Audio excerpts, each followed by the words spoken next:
In this video, I'm going to show you how you can send PayPal link for payment. To do that, first, you need to go to paypal.com and log into your account. After logging in, go to Send and Request tab. Go to Request at the bottom of it.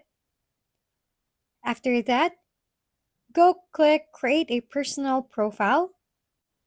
In this area, press the Create PayPal.me profile. Then you can choose if you want to add a photo or not. Then you can choose your own link, and if it's available, go click Next. Check the box for terms and conditions. Then click Agree and Create. When your profile is live, just click Done.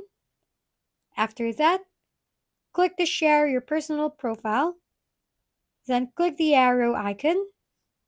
In this area, just click the Copy link.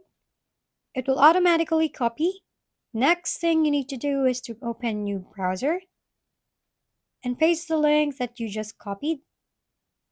After that, just click the Send button and choose what currency you want. And by doing this, you'll be able to send out your PayPal link for payment. If this video helped you out, please give it a thumbs up. For more videos like this, make sure to subscribe and hit the bell button to be notified. For suggestions and questions, comment down below. Until the next one.